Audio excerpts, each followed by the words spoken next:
बेटा हुण 10वीं क्लास का अध्याय 8 की अभ्यास 8.3 शुरू करने की कोशिश की जा रही है। पर 8.3 शुरू करने तो पहला तुहानूं बेटा कुछ पूरक कोणां दे त्रिकोणमितीय अनुपात बारे जानकारी देनी बहुत ज़रूरी है। तुहानूं सारिआं नूं पता है कि पूरक कोण की हुंदे ने। पूरक कोण वो कोण जिन्हां दे कोणां दा जोड़ 90 हुंदा है। इस करके जेकर किसी भी सवाल दे विच तुहाडे कोल कोण दिते गए होण ਜਾਂ दो त्रिकोणमितीय अनुपात के नाल जिहड़े कोण दिते गए ने उन्हां दा जोड़ किसी तरह भी 90 बनता पिया है तो समझ जाओ कि तुसीं पूरक कोणां दे त्रिकोणमितीय अनुपात वाली अभ्यास कर रहे हो। उस दे विच फॉर्मूला की लगना है trigonometric ratios of complementary angles. बेटा complementary angles is that angles the sum of that angles will be 90 the pair of angles who sum is 90। हुण देखो साइन 90 माइनस थीटा थीटा तुहानूं दस्सिआ जो है ना थीटा 0 पा के उपरों असीं लाइन कर दें। आ देखो साइन 90 माइनस थीटा का फार्मूला हुंदा है कॉस थीटा। 90 का काम की हुंदा है त्रिकोणमितीय अनुपात नूं बदलना, होर कोई काम नहीं है। साइन 90 माइनस थीटा 90 का काम सी इनू बदलना, इनू बदल के इन्हें बना लिया कॉस फिर थीटा। कॉस 90 माइनस थीटा 90 ने कॉस नूं बदल दिता साइन दे विच नाल लग गया थीटा। मतलब कहना यह है कि जे 90 माइनस 20 लिखिया ना तो तुसी कॉस 20 लिख देना, मतलब थीटे की वैल्यू थीटे नाल लग जानी है तो त्रिकोणमितीय अनुपात बदल जाना है। हुण याद किद्दां करना है साइन कॉस विच याद तुसीं इदां ही करोगे साइन बदलता है कॉस विच ते कॉस बदलता है साइन दे विच। मतलब साइन 90 माइनस थीटा है तो कॉस थीटा, जो कॉस 90 माइनस थीटा है तो साइन थीटा। सेम इसी तरह टैन बन जाता है कॉट तो कॉट बन जाता है टैन। टैन 90 माइनस थीटा है तो कॉट थीटा, तो जो कॉट 90 माइनस थीटा है तो टैन थीटा। इसी तरह बेटा सीकेंड 90 माइनस थीटा सीकेंड 90 माइनस थीटा को सीकेंड बन जाता है तो कोसीकेंड 90 माइनस थीटा सीकेंड बन जाता है। ये 6 पूरक कोणां नाल संबंधित जिहड़े फार्मूले ने ये तुहानूं याद करने होणगे। इन्हां दी कन्वर्जन याद करनी बहुत जरूरी, जिहड़ी कि देखो इस तरीके नाल मैं तुहानूं दिखा रहा। साइन की बन जाता है कॉस, कॉस की बन जाता है sine, tan cot cot tan, secant cosecant cosecant secant. हुण याद रखना कि ये तुहाडे कन्वर्जनस नहीं, रेसिप्रोकल नहीं गए। रेसिप्रोकल जिहड़े हुंदे है टैन वाला सेम हुंदा है पर साइन दा कोसीकेंड ते कॉस दा सीकेंड हुंदा है आपस विच। तो इस करके उल्ट वाले रेसिप्रोकल वाले वखरे होंगे है जो पंडित बद्री प्रसाद हर बोले विच कीते सी असी उस विच ध्यान रखना। जिदा देखो पंडित बद्री प्रसाद हर बोले सोना चांदी तोले, तो इत्थे S फॉर साइन लिखते सी, C फॉर कोस ते T फॉर टैन। इत्थे साइन के सामने तुसी कोस नहीं लिखना, साइन दा रेसिप्रोकल हुंदा है कोसिकेंट। आ सामने कोसाइन दा रेसिप्रोकल कोसिकेंट हुंदा है, कोस दा हुंदा है सीकेंट ते टैन दा कॉट ही हुंदा है जो कि इस विच भी है। इस करके ये जिहड़े ने ये रेसिप्रोकल ने बेटा, इस गल का ध्यान रखना। उल्ट क्रम ये उलट क्रम वाले ने फार्मूले, तो ये जिहड़े तुहानूं हुणे मैं याद करवा रहा हाँ ये असी एक्सरसाइज 8.1 ते 2 दोनों दे विच कीते सीगे। तो ये साडी एक्सरसाइज 8.3 दे विच लगन वाले फार्मूले ने। कन्वर्जेंस साइन बदलता है कॉस विच, कॉस बदलता है साइन विच, tan cot cot tan, secant cosecant cosecant secant. हुण बहुत ही सौखा तरीका है। जे कदे भी तुहानूं कोई कहे कि साडे कोल कॉस 20 डिग्री है इसनूं बदलो, तो कॉस बदलता है साइन विच, असी कॉस की थां की लिख देना है साइन, तो उहदे थीटे नूं किहदे विचों घटाना है क्योंकि कौन घटाता है 90। हाँ बिल्कुल 90 साडे त्रिकोणमितीय अनुपात नूं बदलता है ना, इस करके जो थीटा है उसनूं 90 दे विचों घटा देना है। इहदा मतलब साइन 70 डिग्री, इहदा मतलब कॉस 20 ते साइन 70 आपस विच की होणगे बराबर होणगे। जे तुहानूं कोई कहे कि टैन 40 डिग्री नूं बदलो तो तुसी टैन नूं बदल देना है कॉट विच, ते जो थीटा है उसनूं 90 दे विचों घटाना है। बस 90 दे विचों थीटा घटा के तुसी बदल सकते हो, घटा के 50 आ गया है बेटा। लगी गल समझ। हुण असीं इस ते उदाहरण को सवाल करांगे, ध्यान नाल देखियो सारे।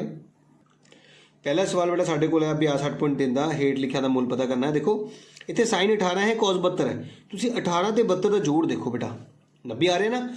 हुण की करना है दोनों दे विचों किसी एक नूं बदलना है क्योंकि ऊपर साइन है थल्ले कॉस है। तुहानूं पता है कि साइन कॉस विच बदलता है कॉस साइन दे विच। हुण तुसी किसी एक नूं बदलना है, तुसी कहंदे सर ऊपर वाला बदलो, ऊपर वाला मतलब साइन नूं बदलना है। असीं पहला सवाल लिख लैंदे हां साइन 18 बटा कॉस 72। ਹੁਣ ਤੁਸੀਂ ਕਹਿੰਦੇ ਹੋ ਸਰ ਜੀ ਸਾਈਨ ਨੂੰ ਬਦਲ ਦਿਓ ਜੀ, ਸਾਈਨ ਬਦਲਦਾ ਹੈ ਕੌਸ ਦੇ ਵਿੱਚ, ਮੈਂ ਬਦਲ ਦਿੱਤਾ। ਹੁਣ ਬਦਲਣ ਦਾ ਫਾਇਦਾ ਕੀ ਹੋਊਗਾ, ਜਦੋਂ ਵੀ ਕਿਸੇ ਤਿਕੋਣਮਿਤੀ ਅਨੁਪਾਤ ਨੂੰ ਅਸੀਂ ਬਦਲਦੇ ਹਾਂ ਤਾਂ ਉਸ ਦਾ ਜਿਹੜਾ ਥੀਟਾ ਆ ਉਹ 90 ਵਿੱਚੋਂ ਘਟ ਜਾਂਦਾ ਹੈ। ਥਰਡੀ ਰਕਮ ਨੂੰ ਨਹੀਂ ਬਦਲਣਾ, ਇੱਕ ਰਕਮ ਬਦਲਣੀ ਹੈ, ਚਾਹੇ ਥਰਡੀ ਬਦਲ ਲਓ ਚਾਹੇ ਉੱਪਰਲੀ ਬਦਲ ਲਓ। ਤੁਸੀਂ ਉੱਪਰਲੀ ਕਿਹਾ ਸੀ ਉੱਪਰਲੀ ਬਦਲ ਲਈ। ਉਹ 90 ਦੇ ਵਿੱਚੋਂ 18 ਘਟਾਓ, cos 72, ਥੱਲੇ ਵੀ ਬੇਟਾ cos 72 ਹੀ ਹੈ ਨਾ, ਤੇ ਦੋਨੇ ਆਪਸ ਵਿੱਚ ਕੀ ਗਏ, ਕੱਟੇ ਗਏ। ਬਿਲਕੁਲ ਠੀਕ। ਜਦੋਂ ਅਸੀਂ ਦੋਨਾਂ ਨੂੰ ਕੱਟ ਦਿੱਤਾ ਤਾਂ ਸਾਡੇ ਕੋਲ ਕੀ ਬਚ ਗਿਆ, 1। ਬਿਲਕੁਲ ਠੀਕ ਆਨਸਰ ਤੁਹਾਡਾ, ਤੇ ਸਾਡਾ ਆਨਸਰ ਕਿੰਨਾ ਆ ਗਿਆ ਹੈ, 1 ਆ ਗਿਆ ਹੈ। ਸੇਮ ਇਸੇ ਤਰ੍ਹਾਂ ਬੇਟਾ ਹੁੰਦਾ। ਅਗਲਾ ਸਵਾਲ ਦੇਖੋ, ਇੱਥੇ ਟੈਨ ਹੈ, ਇੱਥੇ ਕੌਟ ਹੈ। ਦੇਖੋ ਟੈਨ ਤੁਹਾਨੂੰ ਯਾਦ ਕਰਨਾ, ਟੈਨ ਬਦਲਦਾ ਹੈ ਕੌਟ ਵਿੱਚ, ਕੌਟ ਬਦਲਦਾ ਹੈ ਟੈਨ ਵਿੱਚ, ਤੇ 26 ਤੇ 64 ਦਾ ਜੋੜ ਵੀ 90 ਸੁੱਖ ਨਾਲ। ਹੁਣ ਤੁਸੀਂ ਕਹਿੰਦੇ ਸਰ ਜੀ ਉੱਪਰ ਵਾਲੇ ਬਦਲਦੇ ਹਮੇਸ਼ਾ, ਉੱਪਰ ਵਾਲਾ ਬਦਲਣ ਲਈ ਟੈਨ ਕਿਹਦੇ ਵਿੱਚ ਬਦਲੇਗਾ, ਕੌਟ ਵਿੱਚ। ਪਹਿਲਾਂ ਆਪਾਂ ਸਵਾਲ ਲਿਖ ਲੈਂਦੇ ਹਾਂ, ਟੈਨ 26 ਹੈ ਤੇ ਕੌਟ 64 ਡਿਗਰੀ ਹੈ। ਟੈਨ ਨੂੰ ਤੁਸੀਂ ਕੌਟ ਬਣਾ ਲਿਆ, ਟੈਨ ਨੂੰ ਤਿਕੋਣਮਿਤੀ ਅਨੁਪਾਤ ਨੂੰ ਜਦੋਂ ਬਦਲਦੇ ਹਾਂ ਤਾਂ ਜੋ ਵੀ ਉਹਦਾ ਥੀਟਾ ਹੁੰਦਾ ਹੈ ਉਹਨੂੰ ਅਸੀਂ 90 ਦੇ ਵਿੱਚੋਂ ਘਟਾਉਣਾ ਹੁੰਦਾ ਹੈ, ਤੇ ਥੱਲੇ ਦੀ ਰਕਮ ਸੇਮ ਰੱਖਣੀ ਹੁੰਦੀ ਹੈ। ਇਸ ਗੱਲ ਦਾ ਧਿਆਨ ਰੱਖਣਾ ਹੈ। ਹੁਣ 90 ਦੇ ਵਿੱਚੋਂ 26 ਤੁਸੀਂ ਘਟਾ ਕੇ ਦੇਖ ਸਕਦੇ ਹੋ, ਤੁਹਾਡੇ ਕੋਲ 64 ਹੀ ਆਏਗਾ, ਤੇ ਕੋਟ 64 ਉੱਪਰ ਵੀ ਲਿਖ ਲਿਆ ਤੇ ਕੋਟ 64 ਥੱਲੇ ਵੀ ਲਿਖ ਲਿਆ, ਤੇ ਇਸ ਤਰ੍ਹਾਂ ਤੁਹਾਡਾ ਕੋਟ 64 ਕੱਟ ਕੇ ਆਨਸਰ ਕਿੰਨਾ ਆ ਜਾਏਗਾ, ਫਿਰ ਦੁਬਾਰਾ ਤੁਹਾਡਾ ਆਨਸਰ 1 ਹੀ ਆ ਜਾਣ ਵਾਲਾ ਹੈ, ਤੇ 1 ਤੁਹਾਡਾ ਆਨਸਰ ਆ ਗਿਆ ਹੈ। ਉਮੀਦ ਕਰ ਰਿਹਾ ਤੁਹਾਨੂੰ ਸਮਝ ਆ ਰਹੀ ਹੋਏਗੀ ਕਿ ਕਿਸੇ ਵੀ ਤਿਕੋਣਮਿਤੀ ਅਨੁਪਾਤ ਨੂੰ ਬਦਲਣ ਦਾ ਕੀ ਫਰਕ ਪੈਂਦਾ ਹੈ, ਥੀਟਾ 90 ਚੋਂ ਘਟ ਜਾਂਦਾ ਹੈ। ਅਗਲਾ ਸਵਾਲ ਦੇਖੋ, ਅਗਲਾ ਭਾਗ ਦਾ ਤੀਜਾ ਭਾਗ। ਹੁਣ ਤੀਜੇ ਭਾਗ ਦੇ ਵਿੱਚ ਦੇਖੋ ਸਾਡੇ ਕੋਲ ਸਵਾਲ ਹੈ cos 48 ਮਾਈਨਸ ਸਾਈਨ 42। ਜ਼ਰੂਰੀ ਨਹੀਂ ਕਿ ਸਵਾਲ ਬਟੇ 'ਚ ਹੀ ਆਏਗਾ, ਮਾਈਨਸ ਵੀ ਆ ਸਕਦਾ ਹੈ। ਹੁਣ ਤੁਸੀਂ ਥੀਟੇ ਦੇਖੋ, 48 ਤੇ 42 ਦਾ ਜੋੜ ਕਰਕੇ ਦੇਖੋ 90 ਹੀ ਹੈ, ਸਿਰਫ 90 ਆ ਗਿਆ। ਇਹਦਾ ਅਸੀਂ ਪੂਰਕ ਕੋਣ ਵਾਲੀ ਅਭਿਆਸ ਦੇ ਵਿੱਚ ਆ ਕੀ ਕਰਾਂਗੇ, ਅਸੀਂ ਦੋਨਾਂ ਦੇ ਵਿੱਚੋਂ ਕਿਸੇ ਇੱਕ ਨੂੰ ਬਦਲਣਾ ਹੁੰਦਾ ਹੈ ਨਾ। ਮੈਂ ਤੁਹਾਨੂੰ ਕਿਹਾ ਜਿਨ੍ਹਾਂ ਦਾ ਜੋੜ 90 ਬਣ ਰਿਹਾ ਹੈ ਉਹਨਾਂ ਦੋਨਾਂ ਤਿਕੋਣਮਿਤੀ ਅਨੁਪਾਤਾਂ ਦੇ ਵਿੱਚੋਂ ਕਿਸੇ ਇੱਕ ਤਿਕੋਣਮਿਤੀ ਅਨੁਪਾਤ ਨੂੰ ਬਦਲਣਾ ਹੈ। ਤੁਸੀਂ ਕਿਹਾ ਸਰ ਪਹਿਲੇ ਵਾਲਾ ਬਦਲ ਦਿਓ, ਮੈਂ ਪਹਿਲਾਂ ਸਵਾਲ ਲਿਖ ਲੈਣਾ ਹੈ ਆਪਣਾ। ਆਹ ਦੇਖੋ ਬੇਟਾ ਸਵਾਲ ਲਿਖ ਲਿਆ ਗਿਆ ਹੈ। ਹੁਣ ਤੁਸੀਂ ਇਹ cos ਨੂੰ ਸਰ ਬਦਲ ਦਿਓ, ਮੈਂ cos ਨੂੰ ਸਾਈਨ ਬਣਾਤਾ, ਪਰ ਜਦੋਂ ਕਿਸੇ ਤਿਕੋਣਮਿਤੀ ਅਨੁਪਾਤ ਨੂੰ ਬਦਲਦੇ ਹਾਂ ਤਾਂ ਫਿਰ ਕੀ ਕਰਦੇ ਹਾਂ, ਉਸਦੇ ਥੀਟੇ ਨੂੰ 90 ਵਿੱਚੋਂ ਘਟਾਉਂਦੇ ਹਾਂ। ਬਿਲਕੁਲ ਠੀਕ, 90 ਮਾਈਨਸ 48 ਮਾਈਨਸ ਸਾਈਨ 42, ਉਹ ਤਾਂ ਸੇਮ ਹੀ ਰਹੇਗਾ ਨਾ। ਹੁਣ 90 ਦੇ ਵਿੱਚੋਂ 48 ਘਟਾਓ, ਸਾਰਿਆਂ ਨੂੰ ਪਤਾ ਹੈ ਕਿ ਬੇਟਾ 48 ਤੇ 42 ਦਾ ਜੋੜ ਜੇ 90 ਹੈ ਤੇ 48 90 ਚੋਂ ਘਟਾ ਕੇ 42 ਬਚਣਾ, ਤਾਂ ਸਾਈਨ 42 ਮਾਈਨਸ ਸਾਈਨ 42, ਇਹ ਤਾਂ ਦੋਨੇ ਸੇਮ ਹੋ ਗਏ, ਇੱਕ ਪਲੱਸ ਦੇ ਇੱਕ ਮਾਈਨਸ ਆਪਸ 'ਚ ਕੱਟੇ ਗਏ ਤਾਂ ਆਨਸਰ ਕੀ ਬਚਦਾ ਹੈ, 0। ਜਦੋਂ ਕੋਈ ਪਲੱਸ ਮਾਈਨਸ ਕੱਟਦਾ ਤਾਂ 0 ਬਚਦਾ ਹੈ, ਜੇ ਉੱਪਰ ਥੱਲੇ ਕੱਟਦਾ ਫਿਰ 1 ਬਚਦਾ ਹੈ। ਇਸ ਗੱਲ ਦਾ ਧਿਆਨ ਰੱਖਿਓ। ਅਗਲਾ ਸਵਾਲ ਬਿਲਕੁਲ ਸੇਮ ਆ ਗਿਆ। ਅਗਲੇ ਸਵਾਲ ਵਿੱਚ ਬੱਚਾ ਕੋਸੀਕੈਂਟ 31 ਮਾਈਨਸ ਸੀਕੈਂਟ 59, 31 ਤੇ 59 ਦਾ ਜੋੜ ਫਿਰ 90 ਬਣ ਗਿਆ। ਦੇਖੋ ਮੈਂ ਕੋਸੀਕੈਂਟ ਨੂੰ ਸੀਕੈਂਟ ਬਣਾਤਾ ਨਾ, ਬਾਕੀ ਸੇਮ ਰੱਖਿਆ ਸਵਾਲ। ਹੁਣ ਜਦੋਂ ਕੋਸੀਕੈਂਟ ਨੂੰ ਸੀਕੈਂਟ ਬਣਾਇਆ ਤਾਂ ਫਰਕ ਕੀ ਪਊਗਾ, 31 ਨੂੰ ਕਿਹਦੇ ਵਿੱਚੋਂ ਘਟਾਉਣਾ ਹੈ, 90 ਦੇ ਵਿੱਚੋਂ। ਤੁਹਾਨੂੰ ਲੱਗ ਰਿਹਾ ਬਿਲਕੁਲ ਸਮਝ ਆ ਗਈ ਹੈ, ਸਹੀ ਜਵਾਬ ਆ ਰਿਹਾ ਮੈਨੂੰ। ਹੁਣ ਸੀਕੈਂਟ 90 ਦੇ ਵਿੱਚੋਂ 31 ਗਏ ਨੇ 59 ਹੁੰਦੇ ਨੇ, ਮਾਈਨਸ ਫਿਰ ਸੀਕੈਂਟ 59 ਹੀ ਆ ਗਏ ਨੇ, ਦੋਨੇ ਆਪਸ 'ਚ ਕੱਟੇ ਗਏ, ਆਨਸਰ ਕੀ ਬਚ ਗਿਆ ਸਾਡਾ, 0 ਇਸ ਸਵਾਲ ਦਾ ਆਨਸਰ ਹੋਏਗਾ। ਉਮੀਦ ਕਰਦਾ ਕਿ ਤੁਹਾਨੂੰ ਇਹ ਚਾਰੋਂ ਭਾਗ ਜਿਹੜੇ ਚੰਗੀ ਤਰ੍ਹਾਂ ਨਾਲ ਸਮਝ ਆਏ ਹੋਣਗੇ ਕਿ ਜਿਨ੍ਹਾਂ ਦੋ ਤਿਕੋਣਮਿਤੀ ਅਨੁਪਾਤਾਂ ਦਾ ਜੋੜ 90 ਬਣਦਾ ਪਿਆ ਹੈ ਉਹਨਾਂ ਦੇ ਵਿੱਚੋਂ ਕਿਸੇ ਇੱਕ ਨੂੰ ਤੋੜਨਾ ਹੈ। ਤੋੜਨ ਨਾਲ ਕੀ ਹੁੰਦਾ ਹੈ, ਬਦਲਣਾ ਕੀ ਹੁੰਦਾ ਹੈ, ਉਸਦੇ ਥੀਟੇ ਨੂੰ 90 ਵਿੱਚੋਂ ਘਟਾਉਣਾ ਪੈਂਦਾ ਹੈ। ਹੁਣ ਬੇਟਾ ਦੂਜਾ ਸਵਾਲ ਧਿਆਨ ਨਾਲ ਦੇਖਣਾ ਹੈ, ਕਹਿੰਦਾ ਸ਼ੋਅ ਕਰੋ, ਦਿਖਾਓ। ਸ਼ੋਅ ਵਾਲੇ ਕੁਐਸਚਨ ਦੇ ਵਿੱਚ ਤੁਹਾਨੂੰ ਪਤਾ ਹੈ ਕਿ ਖੱਬਾ ਪਾਸਾ ਚੱਕਣਾ ਹੁੰਦਾ ਤੇ ਸੱਜਾ ਪਾਸਾ ਪ੍ਰੂਵ ਕਰਨਾ ਹੁੰਦਾ ਹੈ। ਲੈਫਟ ਹੈਂਡ ਸਾਈਡ ਖੱਬਾ ਹਿੱਸਾ ਚੱਕ ਲਿਆ ਹੈ। ਦੇਖੋ tan 48, tan 23, tan 42, tan 67। ਹੁਣ ਤੁਹਾਨੂੰ ਮੈਂ ਪਹਿਲਾਂ ਹੀ ਦੱਸਿਆ ਕਿ ਬੇਟਾ ਜੇਕਰ tan ਤੋਂ ਬਾਅਦ ਥੀਟਾ ਦਿੱਤਾ ਆ ਤੇ ਤੁਸੀਂ ਉਹ ਥੀਟੇ ਲੱਭਣੇ ਨੇ ਜਿਨ੍ਹਾਂ ਦਾ ਜੋੜ 90 ਹੁੰਦਾ ਹੈ। ਬਿਲਕੁਲ ਠੀਕ। 48 ਦੇ ਵਿੱਚ ਬੇਟਾ ਕੀ ਜੋੜੀਏ ਕਿ 90 ਆ ਜਾਂਦਾ ਹੈ, ਤੁਸੀਂ ਦੇਖ ਸਕਦੇ ਹੋ ਕਿ 48 ਨਾਲ 42 ਦਾ ਜੋੜ 90 ਬਣਦਾ ਹੈ ਤੇ 23 ਦੇ ਨਾਲ 67 ਦਾ ਜੋੜ 90 ਬਣਦਾ ਹੈ। ਇਸ ਕਰਕੇ ਅਸੀਂ ਜਿਹੜੇ 90 ਦੇ ਜੋੜੇ ਬਣਾਉਂਦੇ ਨੇ ਉਹਨਾਂ ਨੂੰ ਇਕੱਠਾ ਕਰਕੇ ਲਿਖ ਦਿੰਦੇ ਹਾਂ। tan 48 ਦੇ ਨਾਲ ਅਸੀਂ tan 42 ਨੂੰ ਲਿਖ ਲੈਂਦੇ ਹਾਂ ਤੇ tan 23 ਦੇ ਨਾਲ ਅਸੀਂ tan 67 ਨੂੰ ਗੁਣਾ ਦੇ ਵਿੱਚ ਹੈ ਨਾ, ਗੁਣਾ ਦੇ ਵਿੱਚ ਅਸੀਂ ਅੱਗੇ ਪਿੱਛੇ ਕਰ ਸਕਦੇ ਹਾਂ। ਹੁਣ ਮੈਂ ਤੁਹਾਨੂੰ ਦੱਸਿਆ ਸੀਗਾ ਕਿ ਜਿਨ੍ਹਾਂ ਦੋ ਕੋਣਾਂ ਦਾ ਜੋੜ 90 ਹੁੰਦਾ ਹੈ ਉਹਨਾਂ ਵਿੱਚੋਂ ਕਿਸੇ ਇੱਕ ਨੂੰ ਰਕਮ ਨੂੰ ਬਦਲਣਾ ਹੁੰਦਾ ਹੈ, ਇੱਕ ਨੂੰ ਨਹੀਂ ਬਦਲਣਾ ਹੁੰਦਾ। ਇਸ ਕਰਕੇ ਮੈਂ ਕੀ ਕਰ ਰਿਹਾ, ਦੇਖੋ ਇਹਨਾਂ ਦੋਨਾਂ ਦੇ ਵਿੱਚੋਂ ਪਹਿਲੇ ਵਾਲੇ ਨੂੰ ਬਦਲ ਰਿਹਾ। tan ਨੂੰ ਕੀ ਬਣਾਉਣ ਲੱਗਾ ਹਾਂ, cot। ਬਿਲਕੁਲ ਠੀਕ। ਹੁਣ cot ਬਣਾਉਣ ਦਾ ਕੀ ਫਰਕ ਪੈਣਾ ਹੈ ਕਿ 48 ਜਿਹੜਾ ਲਿਖਿਆ ਉਸ ਨੂੰ ਕਿਹਦੇ ਵਿੱਚੋਂ ਘਟਾਵਾਂਗੇ, 90 ਦੇ ਵਿੱਚੋਂ ਘਟਾਵਾਂਗੇ। ਬਿਲਕੁਲ ਸਹੀ। ਅਗਲੇ ਵਾਲਾ ਸੇਮ ਰੱਖਾਂਗੇ। ਹੁਣ ਇਸੇ ਤਰੀਕੇ ਨਾਲ ਹੁਣ ਇਹਨਾਂ ਦੋਨਾਂ ਦੇ ਵਿੱਚੋਂ 23 ਵਾਲੇ ਨੂੰ ਆਪਾਂ ਬਦਲ ਦਿੰਦੇ ਆ ਤੇ ਹੁਣ tan 23 ਨੂੰ ਅਸੀਂ ਕੋਡ ਬਣਾਉਣ ਲੱਗੇ ਆ ਤੇ ਕੋਡ ਬਣਾਉਣ ਨਾਲ 23 ਕਿਹਦੇ ਵਿੱਚੋਂ ਘਟਾਉਣਾ ਹੋਏਗਾ 90 ਦੇ ਵਿੱਚੋਂ ਘਟਾਉਣਾ ਹੋਏਗਾ ਤੇ tan 67 ਨੂੰ ਅਸੀਂ ਉੱਦਾਂ ਹੀ ਲਿਖ ਲਿਆ ਹੈ। ਯਾਦ ਰੱਖਣਾ ਹੈ ਬੇਟਾ ਕਿ ਜਿਨ੍ਹਾਂ ਦੋਨਾਂ ਕੋਣਾਂ ਦਾ ਜੋੜ 90 ਹੈ ਉਹਨਾਂ ਵਿੱਚੋਂ ਕਿਸੇ ਇੱਕ ਨੂੰ ਤੋੜਨਾ ਹੈ। ਇਸ ਕਰਕੇ ਮੈਂ ਪਹਿਲੀ ਰਕਮ ਨੂੰ ਤੋੜਿਆ ਹੈ, ਦੂਜੀ ਨੂੰ ਨਹੀਂ ਤੋੜਿਆ, ਪਹਿਲੀ ਨੂੰ ਤੋੜਿਆ ਹੈ, ਦੂਜੀ ਨੂੰ ਨਹੀਂ ਤੋੜਿਆ। ਤੋੜਨ ਦਾ ਮਤਲਬ ਹੈ ਬਦਲ ਦੇਣਾ। tan ਨੂੰ ਕੋਡ ਬਣਾਉਣ ਦਾ ਫਰਕ ਕੀ ਪੈਂਦਾ ਹੈ, ਜੋ ਵੀ tan ਦਾ ਥੀਟਾ ਹੈ, ਜੋ ਵੀ tan ਤੋਂ ਬਾਅਦ ਵੈਲਿਊ ਲਿਖੀ ਹੈ ਥੀਟੇ ਦੀ ਕੋਣ ਦੀ, ਉਸ ਨੂੰ 90 ਚੋਂ ਘਟਾਉਣਾ ਹੈ। ਇਸ ਤਰ੍ਹਾਂ ਇਸ ਨੂੰ ਵੀ ਘਟਾਇਆ ਹੈ। ਹੁਣ 90 ਦੇ ਵਿੱਚੋਂ 48 ਘਟਾ ਕੇ ਤੁਸੀਂ ਦੇਖ ਸਕਦੇ ਹੋ ਤੁਹਾਡੇ ਕੋਲ ਕੋਟ 42 ਤੇ tan 42 ਆ ਚੁੱਕਾ ਹੈ। ਦੂਜੇ ਪਾਸੇ ਕੋਟ 67 ਤੇ tan 67 ਆ ਚੁੱਕਾ ਹੈ। ਹੁਣ ਤੁਹਾਨੂੰ ਸਾਰਿਆਂ ਨੂੰ ਪਤਾ ਹੈ ਕਿ ਕੋਟ ਤੇ tan ਆਪਸ ਵਿੱਚ ਰੈਸੀਪ੍ਰੋਕਲ ਦਾ ਰਿਲੇਸ਼ਨਸ਼ਿਪ ਵੀ ਰੱਖਦੇ ਨੇ, ਉਲਟ ਕਰਮ ਦਾ। ਤੇ ਕੀ ਆਪਾਂ ਕੋਟ ਨੂੰ, ਤੁਹਾਨੂੰ ਮੈਂ ਦੱਸਿਆ ਸੀਗਾ, ਕੋਟ ਥੀਟਾ ਜੋ ਹੁੰਦਾ ਹੈ ਨਾ, ਉਸ ਨੂੰ ਅਸੀਂ 1/tan ਥੀਟਾ ਵੀ ਲਿਖ ਸਕਦੇ ਹਾਂ। ਇਹਦਾ ਮਤਲਬ ਕੋਟ 42 ਨੂੰ 1/tan 42 ਫਿਰ ਗੁਣਾ ਕੀ ਅੱਗੇ ਹੈ tan 42। ਇਸੇ ਤਰ੍ਹਾਂ ਕੋਟ 67 ਨੂੰ 1/tan 67 ਤੇ ਨਾਲ ਗੁਣਾ ਦੇ ਵਿੱਚ ਕੀ ਪਿਆ ਹੈ tan 67। ਇਸ ਤਰ੍ਹਾਂ ਤੁਹਾਨੂੰ ਇਹ ਪਤਾ ਲੱਗਾ ਕਿ ਤੁਹਾਡਾ tan 67 ਤੇ tan 67 tan 42 ਨਾਲ tan 42 ਕੱਟੇ ਗਏ, ਸਾਰੇ ਹੀ ਕੱਟੇ ਗਏ ਤੇ ਬਚਿਆ ਕੌਣ 1।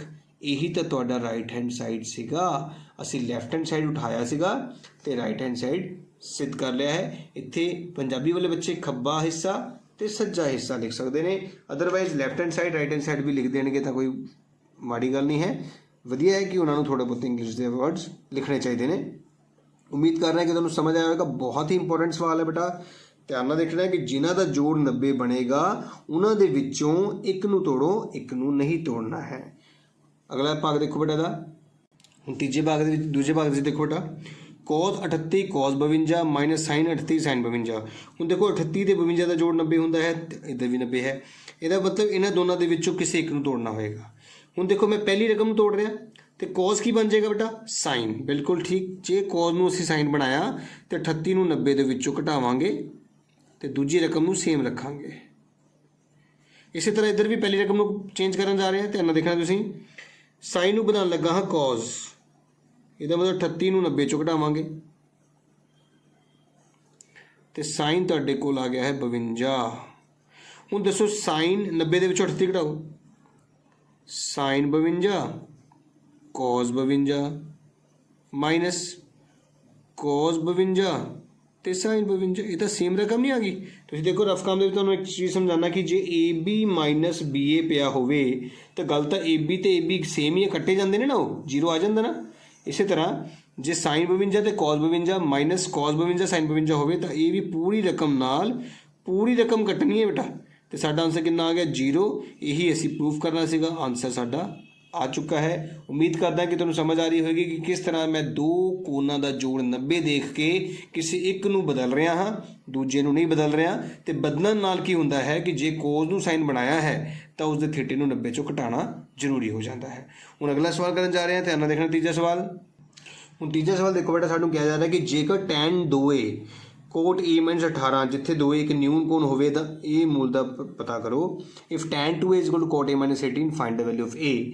ਹੁਣ ਮੈਂ ਤੁਹਾਨੂੰ ਹੁਣੇ ਦੱਸਿਆ ਬੇਟਾ ਕਿ tan ਤੇ cot, ਹੁਣ ਇੱਥੇ ਉਹਨਾਂ ਨੇ ਕਹਿ ਦਿੱਤਾ ਹੈ ਕਿ 2a ਇੱਕ ਨਿਊਨ ਕੋਣ ਹੈ, ਠੀਕ ਹੈ ਨਾ।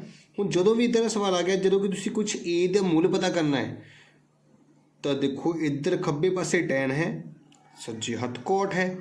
ਜਾਂ ਤਾਂ ਦੋਨੇ ਪਾਸੇ ਕੋਟ ਕਰ ਦਿਓ ਜਾਂ ਦੋਨੇ ਪਾਸੇ tan ਕਰ ਦਿਓ। ਤੇ ਮੈਂ ਕੀ ਕਰਨ ਜਾ ਰਿਹਾ ਕਿ tan ਨੂੰ ਬਦਲਣ ਲੱਗਾ। ਜੇ tan ਨੂੰ ਬਦਲਾਂਗਾ ਕੀ ਬਣ ਜਾਏਗਾ cot ਬਣ ਜਾਏਗਾ। ਬਿਲਕੁਲ ਠੀਕ। ਲੇਕਿਨ ਜਦੋਂ ਅਸੀਂ tan ਨੂੰ cot ਬਣਾਉਂਦੇ ਹਾਂ ਤੇ ਫਿਰ ਉਸ ਦੇ ਥੀਟੇ ਨੂੰ ਕੀ ਕਰਦੇ ਹਾਂ, ਬਿਲਕੁਲ 90 ਦੇ ਵਿੱਚੋਂ ਘਟਾਉਂਦੇ ਹਾਂ। ਤੇ 90 ਦੇ ਵਿੱਚੋਂ ਅਸੀਂ 2a ਘਟਾ ਲਿਆ ਹੈ। ਕੱਟਣਾ ਤਾਂ ਹੈ ਹੀ ਨਹੀਂ, ਪਰ ਅਸੀਂ ਲਿਖ ਕੇ ਤਾਂ ਦਿਖਾਵਾਂਗੇ ਨਾ ਕਿ ਅਸੀਂ 90 ਮਾਈਨਸ 2a ਕਰ ਲਿਆ ਹੈ। ਸਮਝ ਲੱਗੀ ਗੱਲ। ਜੇ ਇੱਧਰ 20 ਹੁੰਦਾ ਤਾਂ 90 ਮਾਈਨਸ 20 ਲਿਖਦੇ ਸੀ ਨਾ, ਤੇ ਜੇ ਇੱਥੇ 2a ਹੈ ਤਾਂ ਅਸੀਂ 90 ਮਾਈਨਸ 2a ਲਿਖ ਲਿਆ। ਹੁਣ ਦੇਖੋ ਖੱਬੇ ਹੱਥ ਵੀ ਕੋਟ ਹੈ, ਸੱਜੇ ਹੱਥ ਵੀ ਕੋਟ ਹੈ। ਹੁਣ ਕੋਟ ਨੂੰ ਛੱਡ ਕੇ ਜਿਹੜੀ ਚੀਜ਼ ਸਾਂਝੀ ਹੈ ਉਹਨੂੰ ਛੱਡ ਦੇਣੀ ਹੈ, ਜਿਹੜੀ ਸਾਂਝੀ ਨਹੀਂ ਹੈ ਉਹਨੂੰ ਲਿਖ ਦੇਣਾ ਹੈ। ਮਤਲਬ 90 ਮਾਈਨਸ 2a ਕਿਹਦੇ ਬਰਾਬਰ ਆ ਗਿਆ a ਮਾਈਨਸ 18 ਦੇ। ਕੋਟ ਕੱਟਣਾ ਨਹੀਂ ਹੈ ਬੇਟਾ, ਕੋਟ ਛੱਡ ਦੇਣਾ ਹੈ, ਕਿਉਂਕਿ ਕੋਟ ਥੀਟਾ ਉਦੋਂ ਹੀ ਬਰਾਬਰ ਹੁੰਦੇ ਨੇ ਜਦੋਂ ਥੀਟੇ ਬਰਾਬਰ ਹੋਣਗੇ। ਹੁਣ ਤੁਸੀਂ ਕੀ ਕਰਨਾ ਹੈ, a ਵਾਲੀ ਰਕਮ ਨੂੰ ਉੱਧਰ ਭੇਜ ਦੇਣਾ ਹੈ ਤੇ 18 ਨੂੰ ਉੱਧਰ ਸੱਦ ਲੈਣਾ ਹੈ। ਤੇ 90 ਦੇ ਕੋਲ ਜਦੋਂ 18 ਆਇਆ ਤਾਂ ਮਾਈਨਸ ਤੋਂ ਪਲੱਸ ਬਣ ਗਿਆ। ਤੇ ਇਸੇ ਤਰ੍ਹਾਂ ਦੂਜੇ ਘਰ a ਦੇ ਕੋਲ ਜਦੋਂ 2a ਜਾਊਗਾ ਤਾਂ ਉਹ ਵੀ ਮਾਈਨਸ ਤੋਂ ਪਲੱਸ ਹੀ ਤਾਂ ਬਣੂਗਾ। ਤੇ 90 ਤੇ 18 ਜੋੜੇ ਤਾਂ 108 ਆ ਗਏ, ਤੇ a ਤੇ 2a ਜੋੜੇ ਤਾਂ 3 ਆ ਗਏ। ਹੁਣ ਸਾਰਿਆਂ ਨੂੰ ਪਤਾ ਕਿ 3 ਨੇ ਕਿੱਥੇ ਜਾਣਾ 108 ਦੇ ਨੀਚੇ ਭਾਗ ਹੋਣ ਲਈ, ਤੇ ਇਹ ਇਕੱਲਾ ਹੋ ਗਿਆ। ਹੁਣ 108 ਨੂੰ ਅਸੀਂ 3 ਨਾਲ ਭਾਗ ਕਰਾਂਗੇ, 3 ਏਕਮ 3, 3 ਦੂਣੀ 6, 3 ਤੀਆ 9, ਬਕਾਇਆ ਕੀ ਬਚ ਗਿਆ ਬੇਟਾ 1 ਬਚ ਗਿਆ, 1 ਤੇ 18 6। ਇਹਦਾ ਮਤਲਬ ਸਾਡੇ ਨੂੰ ਭਾਗ ਕਰਨ ਤੋਂ ਬਾਅਦ ਇਹਦਾ ਮੁੱਲ ਕਿੰਨਾ ਮਿਲ ਗਿਆ ਹੈ 36 ਡਿਗਰੀ। ਇਹੀ ਇਸ ਸਵਾਲ ਦਾ ਬੇਟਾ ਆਨਸਰ ਹੋਏਗਾ। ਉਮੀਦ ਕਰਦਾ ਕਿ ਸਵਾਲ ਤੁਹਾਨੂੰ ਸਮਝ ਆਇਆ ਹੋਏਗਾ। ਬਹੁਤ ਹੀ ਸੌਖਾ ਸਵਾਲ ਹੈ, ਤਿਕੋਣਮਿਤੀ ਤੋਂ ਡਰਨਾ ਨਹੀਂ ਹੈ ਬੇਟਾ। ਉਸ ਨੂੰ ਧਿਆਨ ਨਾਲ ਮੇਰੀ ਵੀਡੀਓ ਨੂੰ ਸੁਣੋ, ਧਿਆਨ ਨਾਲ ਦੇਖੋ, ਤੇ ਫਿਰ ਉਸੇ ਟਾਈਮ ਇੱਕ ਵਾਰੀ ਕੱਢ ਕੇ ਵੀ ਜ਼ਰੂਰ ਦੇਖੋ, ਭੁੱਲੂਗਾ ਨਹੀਂ ਬੇਟਾ ਤੁਹਾਨੂੰ। ਹੁਣ ਚੌਥਾ ਸਵਾਲ ਕਰਨ ਜਾ ਰਹੇ, ਧਿਆਨ ਦੇਖਿਓ। ਹੁਣ ਤੀਜਾ ਸਵਾਲ ਦੇਖੋ ਬੇਟਾ ਧਿਆਨ ਨਾਲ। ਕਹਿੰਦਾ ਜੇਕਰ tan a ਬਰਾਬਰ cot b ਹੋਵੇ ਤਾਂ ਸਿੱਧ ਕਰੋ ਕਿ a ਔਰ b ਦਾ ਜੋੜ 90 ਹੁੰਦਾ ਹੈ। ਇਹ ਤਾਂ ਤੁਹਾਨੂੰ ਪਤਾ ਹੀ ਹੈ ਕਿ tan cot ਵਿੱਚ ਉਦੋਂ ਹੀ ਬਦਲਦਾ ਜੇ ਉਹਨਾਂ ਦੇ ਥੀਟੇ ਦਾ ਜੋੜ 90 ਹੁੰਦਾ ਹੈ। ਆਪਾਂ ਸਿੱਧ ਕਿੱਦਾਂ ਕਰਾਂਗੇ, ਮੈਂ ਤੁਹਾਨੂੰ ਹੁਣੇ ਸਮਝਾ ਚੁੱਕਾ ਕਿ ਜੇਕਰ ਬੇਟਾ ਬਰਾਬਰੀ ਦਾ ਨਿਸ਼ਾਨ ਹੋਵੇ, ਇੱਕ ਪਾਸੇ ਖੱਬੇ ਹੱਥ ਵੀ ਤਿਕੋਣਮਿਤੀ ਅਨੁਪਾਤ ਹੋਵੇ ਤੇ ਸੱਜੇ ਹੱਥ ਵੀ ਤਿਕੋਣਮਿਤੀ ਅਨੁਪਾਤ ਹੋਵੇ, ਤਾਂ ਉਹਨਾਂ ਨੂੰ ਬਰਾਬਰ ਬਣਾਉਣਾ ਪੈਂਦਾ ਆ। ਜਾਂ ਤਾਂ ਦੋਨੇ tan ਵਿੱਚ ਬਦਲ ਦਿਓ ਜਾਂ ਫਿਰ ਦੋਨੋਂ cot ਵਿੱਚ ਬਦਲ ਦਿਓ। ਹੁਣ ਕੀ ਕਰਾਂਗੇ, ਅਸੀਂ tan ਨੂੰ ਕੋਡ ਬਣਾਉਣ ਲੱਗੇ ਹਾਂ। ਜੇ ਅਸੀਂ tan ਨੂੰ ਕੋਡ ਬਣਾ ਦਿੱਤਾ ਤੇ ਇਹ ਨਾਲ ਕੀ ਹੋਊਗਾ, ਇਹ 90 ਵਿੱਚੋਂ ਕੱਟੇਗਾ, 90 ਮਾਈਨਸ a ਬਰਾਬਰ ਕੀ ਆ ਗਿਆ cot b।